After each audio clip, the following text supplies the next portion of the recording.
What is going on, everybody? In this video, where we're providing you a state of the market and stock picks for February 14th, 2023. If that sounds like something you're interested in, consider subscribing, as we do provide daily and weekly updates to get you prepared for the day and the week ahead in this glorious market.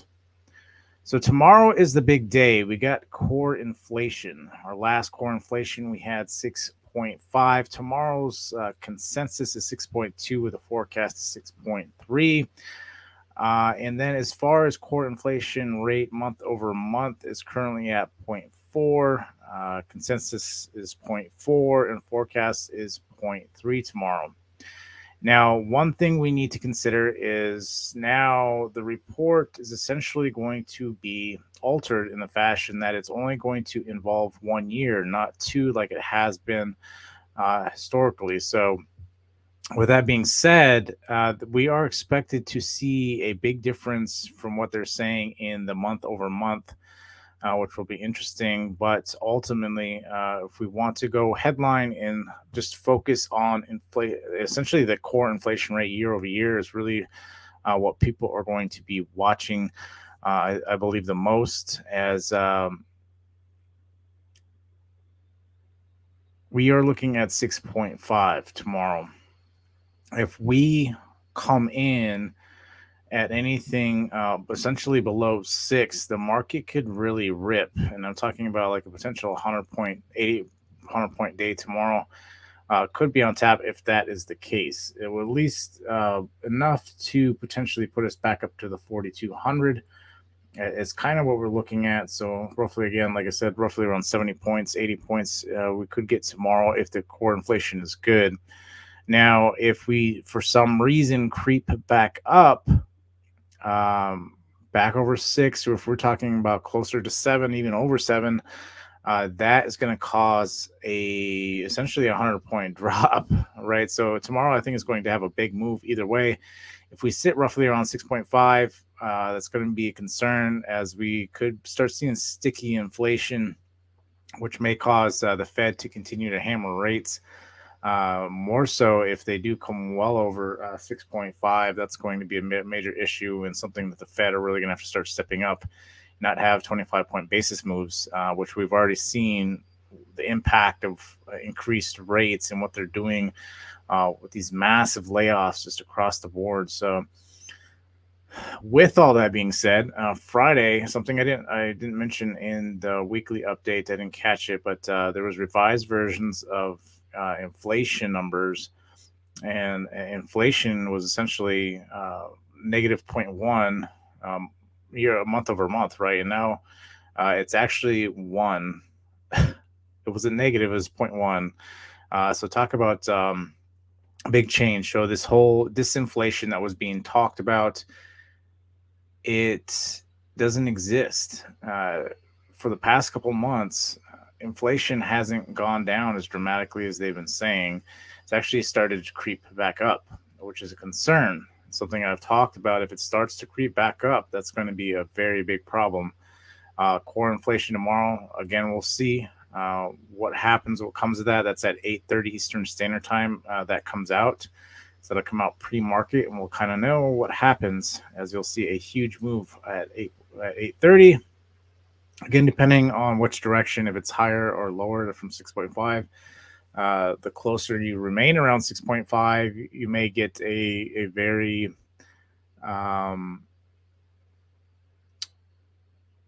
you're essentially going to get more chop is what's going to happen. You're going to get an undecided candle going to wick them both ways, not really know which way to go.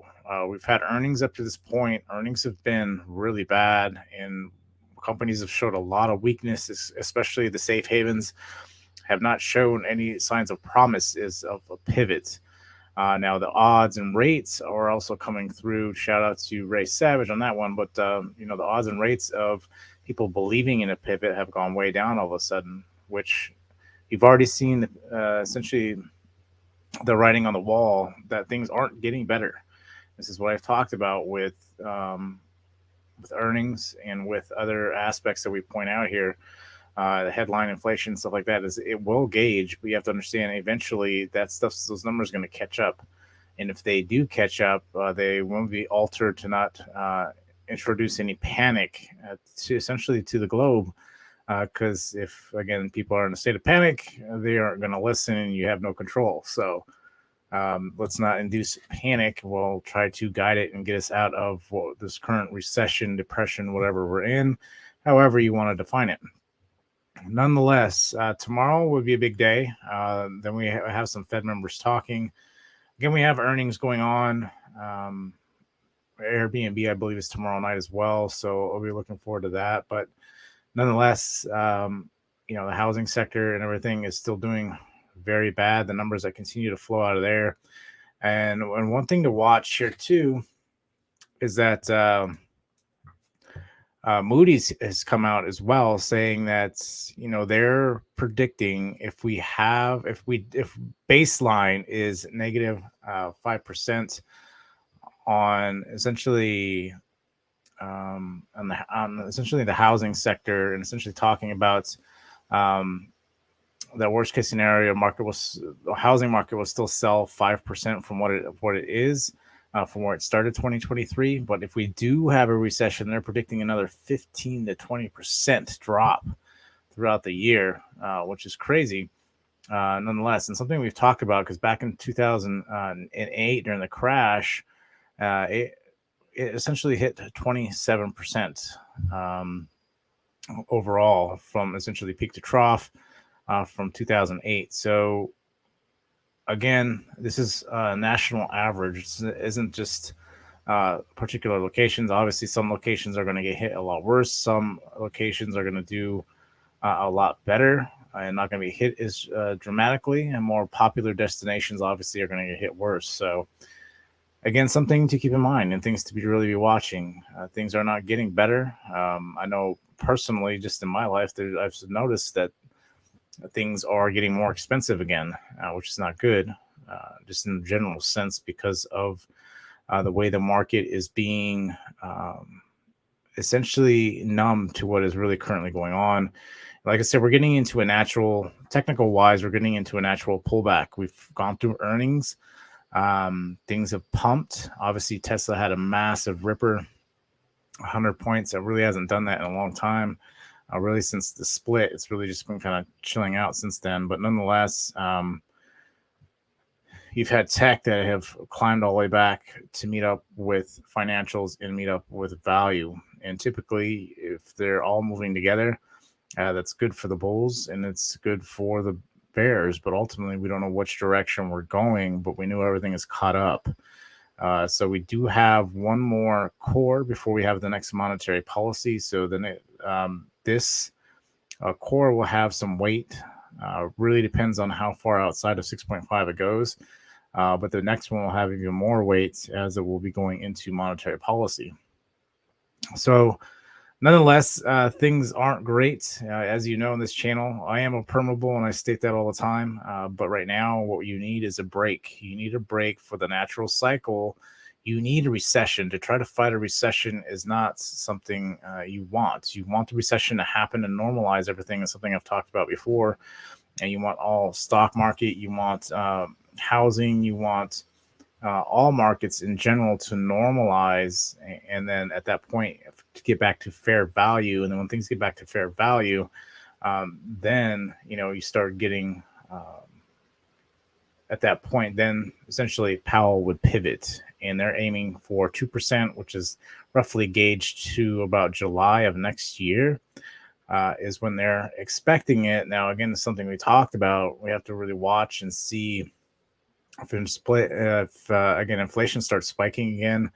That is going to, again, be a very big concern on how that will be handled. So, if we have to jump back to a 50-point basis move, or potentially even a 75-point basis move, things can get pretty nasty. And if you want to really look and see how nasty it can get, back in the 1980s, they got pretty nasty as far as interest rates. So with all that being said, we come into a very big day. Again, I don't want to harp too much because it's really going to depend. I think tomorrow's video will get more into kind of what happened and what's to happen of that. And a good thing too is we got Airbnb, so I kind of want to see where the travel and leisure is, where a lot of these job growth numbers are coming from has been travel and leisure. So we'll get more insight into that with Airbnb tomorrow. But let's go over some technicals and kind of look and see. Now, again, we're kind of butted up right against the 40-60 mark. So that's essentially our support right now. And then we know our top right now, our ceiling currently right now is 4,200. Again, the market is kind of set up almost perfectly in the middle between both sides. So depending on when we get in the core, will dictate which way we go. And again, a report has been altered to 1 year. So again, people are really watching closely on that monthly, the monthly change on inflation, as it could make a bigger impact on that side. Again, I am not trying to be bearer of bad news and talk about bad things, because obviously that's not what I am. But my prediction is tomorrow that we're going to start seeing some sort of increase back in inflation. Not a ton, but I think we're going to start seeing it again. And then again, this last year, right? This is when automobiles and everything else were running through the roof, and then we're getting back into that time, and when that's could potentially start happening again. And then, like I said, we're going in that normal down cycle when the market sells off. So the market's really looking for fuel to sell. So don't give it a reason to sell, because it will start really, especially with all the hopium that's been pumped in the market. We get something bad that it's not all true, and then this thing's really just gonna shit's gonna really hit the fan at that point. So again, watching those levels, we have support here at the 4K mark. So even if we do for some reason start selling heavy and we break the 40-70 mark, essentially that 4K mark's got really strong support. We'll see if we bounce there. Butter, if again, all depends on what happens tomorrow, or we can try to break the 4,200 and move to the next 100 points range on SPX. A higher time frame SPX looks better, looks potentially stronger, but again, something I've always stated is can't go off that. We have a wedge breakout, essentially. Market's trying to push back up, but in my opinion, you can't go off of any of that stuff. All the wedge breaks have broken back down in, so you just have to be careful. But the sentiment again in the market hasn't changed, and so my thesis hasn't changed until the sentiment of the market does. And when you get a break, you're going to see the pivot, and we're not there yet. The job growth is too strong for us to believe that that Powell's not going to continue to slam rates and trying to fight inflation down to 2%. So nonetheless, we'll see what happens here. But that's as far as technical wise, that was what we got. Now, again, the dollar, very interesting. It's trying to break out. So tomorrow would be the day if this thing breaks up or down. Again, if we break over that 6.5, this thing might pop back over 105. Bulls, you definitely don't want this thing back over 105. Bears, you don't want this thing. We want this thing over 105. Bulls, you want this thing to continue to sell and break some of these lower levels, and that will be heavily impacted on the core tomorrow and reflect that. Bitcoin, again, selling off a little bit, still has a big gap filled down here to the 20K mark to fill. Again, I don't like parabolic moves because they just there's no support there, so these things typically fall back pretty fast. So kind of watching that there as well. Tesla, again, very parabolic move, found a little support today. Roughly, we're on the 182 mark. We'll see if this thing, again, all depending on core. For some reason, something bad happens with core. This thing's going to start, all tech is going to get hit bad tomorrow. Again, if tech comes back over 5, all tech is going to be hit very bad. So I'm really watching NVIDIA and Tesla to see how they do tomorrow, if that is the case. But another rumor going around for Tesla as well is Elon has been rumored to trying to purchase Manchester United. If that's the case, there could be potentially more selling of Tesla stock.